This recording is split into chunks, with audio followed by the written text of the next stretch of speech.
तो चलिए आज बात करते हैं एक ऐसे फ्रेमवर्क की जो हमारी सबसे कीमती चीज यानी हमारे वक्त पर हमारा कंट्रोल वापस ला सकता है। चलिए एक सवाल से इसकी शुरुआत करते हैं। जरा सोचिए, अगर कोई आपके पास आए और कहे कि वो आपको 1 करोड़ रुपया देगा, लेकिन शर्त सिर्फ इतनी है कि आप अगली सुबह नहीं उठेंगे, तो क्या ये सौदा मंजूर होगा? जाहिर है जवाब नहीं ही होगा। और इसका सीधा सा मतलब ये है कि हमारी जिंदगी का एक एक दिन किसी भी रकम से कहीं ज्यादा कीमती है। हम जिंदगी को तो बहुत अहमियत देते हैं, पर अक्सर ये भूल जाते हैं कि जिंदगी असल में समय का ही तो माप है। तो देखिए, यहाँ पर बात जिंदगी को लंबा करने के बारे में नहीं है, बात इस बारे में है कि हमें जो समय मिला है हम उसका मालिक कैसे बने। तो चलिए इसे और गहराई से समझते हैं। सबसे बड़ा सवाल तो यही है ना कि जब दिन में 24 घंटे सबको बराबर मिलते हैं तो कुछ लोग इतना कुछ कैसे हासिल कर लेते हैं जबकि बाकी लोग बस अपनी किस्मत का इंतजार करते रह जाते हैं। अब देखिए, समय एक ऐसी चीज है जिसे समझना, जिसे पकड़ना थोड़ा मुश्किल है। इसीलिए इसे महसूस करने के लिए दो बहुत ही जबरदस्त उदाहरण दिए गए हैं।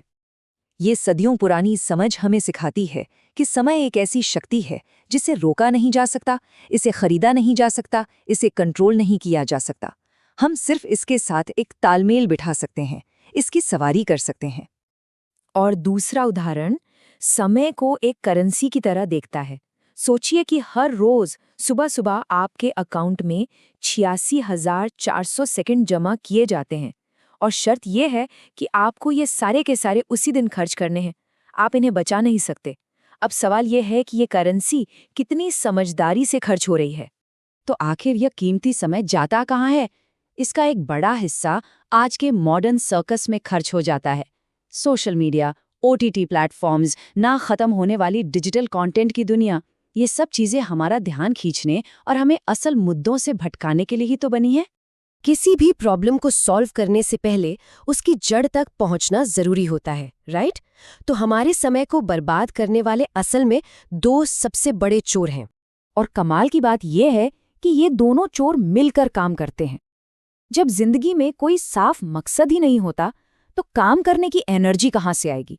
और नतीजा, समय का वो भागता हुआ घोड़ा बस हाथ से निकलता चला जाता है। तो सवाल ये उठता है कि अगर ये चोर इतने ताकतवर हैं तो इनसे लड़ा कैसे जाए? इसका हल क्या है? और इसका हल एक ऐसी चीज को छोड़ने से शुरू होता है जिसे हम सब रोज इस्तेमाल करते हैं। वो है हमारी टू डू लिस्ट। जी हाँ, सुनने में थोड़ा अजीब लग सकता है, पर ये अक्सर एक धोखे की तरह, एक जाल की तरह काम करती है। सोचिए, लंबी चौड़ी लिस्ट देखकर ही कंफ्यूजन हो जाता है, और फिर हम क्या करते हैं? हम वो काम पहले उठाते हैं जो आसान होते हैं। जरूरी नहीं, इससे हमें महसूस तो होता है कि हम बहुत बिजी हैं, लेकिन असल में हम प्रोडक्टिव नहीं होते। जरूरी काम तो वहीं का वहीं रह जाता है।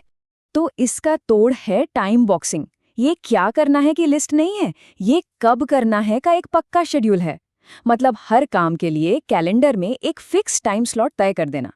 एलन मस्क से लेकर वॉरेन बफेट तक दुनिया के सबसे कामयाब लोग इसी तरीके का इस्तेमाल करते हैं। लेकिन सिर्फ टाइम बॉक्सिंग से काम नहीं चलेगा। ये तो एक गाड़ी की तरह है, पर गाड़ी को चलाने के लिए एक नक्शा भी तो चाहिए, है ना? एक ब्लूप्रिंट जो बताए कि उन टाइम बॉक्सेस में भरना क्या है। और वो ब्लूप्रिंट हमें मिलता है SMART गोल सेटिंग फ्रेमवर्क से।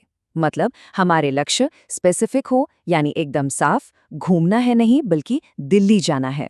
मेजरेबल हो, जिन्हें नापा जा सके।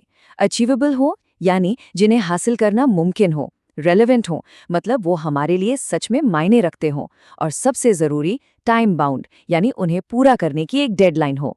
तो जब हमारे पास ऐसे क्लियर लक्ष्य होते हैं तो टाइम बॉक्सिंग हमें उन तक पहुंचने का रास्ता दिखाता है।